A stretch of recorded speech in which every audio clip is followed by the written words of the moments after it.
इंसान इंसान की नज़र में इंसान है, पर बाकी जानवरों की तरह हम भी बुनियादी रूप में जानवर ही तो है। पर ऐसा क्या है हमें जो हमें उनसे अलग करता है? क्यों हम विकास की श्रृंखला में सबसे आगे हैं? इसे बुद्धि कहो या विवेक या इंसान की चतुराई, ऐसी कौन सी चीज़ है हमें जिसके सहारे हम पशुओं से इतने दूर पहुंचे हैं? Let's explore. एक पशु की जिंदगी जहाँ से शुरू होता है वहीं पे ख़त्म, पर इंसान अपने आप को हमेशा अपनी पिछले पीढ़ी से आगे पाता है। ये इसलिए संभव हो पा रहा है, इंसान खुद सीखने के साथ साथ सीखी हुई चीज़ों को आगे पहुंचाता है। हमेशा एक जनरेशन अपनी समय के अंतराल में जो भी सीखता है वो अपनी आने वाली पीढ़ी को सौंपता है। अगर 20 साल के लिए भी एक जनरेशन खामोश हो जाए तो आगे आने वाली पीढ़ी की प्रगति रुक जाएगी। और इसी तरह से इन्फॉर्मेशंस को, नॉलेज को पास ऑन करते हुए इंसान की ज़िंदगी वहीं से शुरू ना होकर आगे बढ़ती रहती है।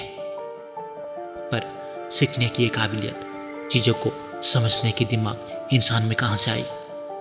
आज हम इसी चीज़ को समझने वाले हैं। साइंस के हिसाब से human species has the most sophisticated neurological system as compared to any other creature. And our brain, जो हमारी शरीर की वजन की 3 से 5% होता है और लगभग 20% एनर्जी और रिसोर्सेस यूज करता है। हमारे दिमाग जो 3 पाउंड का है, जिसमें 100 बिलियन न्यूरॉन्स हर वक्त फायर होते रहते हैं। Basically our brain operates by 2 systems. Psychologists call them System 1 and System 2, also called characteristically conscious mind and subconscious mind. Conscious mind, जहाँ conscious thoughts चलते रहते हैं, the voice in your head. This is the one who thinks. Instruction को follow करना, logically कुछ analyze करना. For example, if you have to calculate 2 numbers, he is the one who has to do it. Subconscious mind ये incredibly quick होता है। For example, हमारे senses के through जो भी इंफॉर्मेशन आते हैं उसको प्रोसेस करना। लाइक जब कोई वर्ड और टेक्स्ट हमारे सामने आते हैं, our subconscious mind reads it automatically. हमारे डिसीजन करने से पहले हम ये पढ़ चुके होते हैं।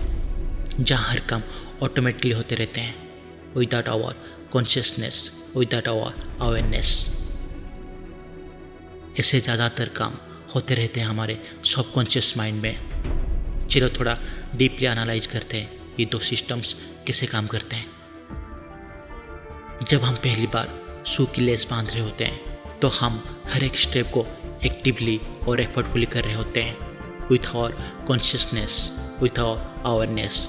और वही काम को बार बार करने के बाद कुछ ही समय में हम उस काम को ग्रेजुअली एफर्टलेसली करने लगते हैं।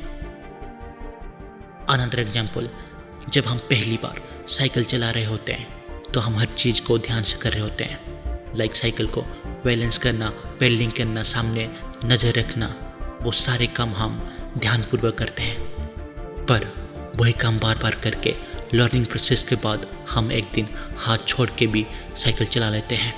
क्योंकि जब भी कोई इन्फॉर्मेशन कॉन्शियस माइंड से होकर हमारे सबकॉन्शियस माइंड में इम्प्लांट होता है तो वो हमारे हैबिचुअल नेचुरल बिहेवियर बन जाता है।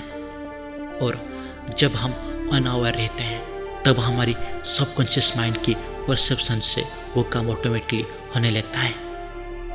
इसी तरह से सबकॉन्शियस माइंड जो ऑटोमेटिकली रिस्पॉन्स करता रहता है, ये इसलिए संभव हो पा रहा है कि ये हमारे लॉन्ग टर्म मेमोरी के साथ जुड़ा हुआ है, जो पूरी लाइफ टाइम में हमारे एक्सपीरियंस से बिल्टअप होता है।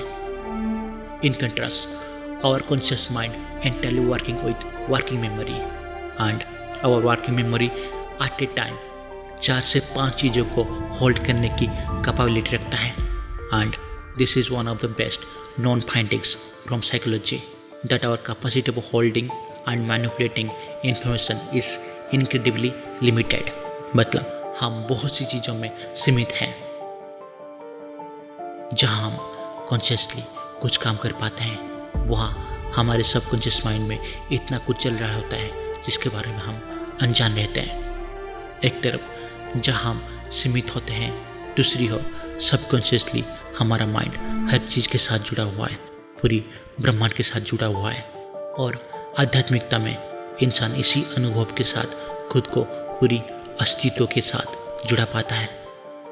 इसी तरह से ब्रह्मांड की हर वो चीज़ हमारे माइंड से जुड़ा है और हम हर चीज़ के साथ जुड़े हैं। And like this, with the coordination of these two systems, our mind works.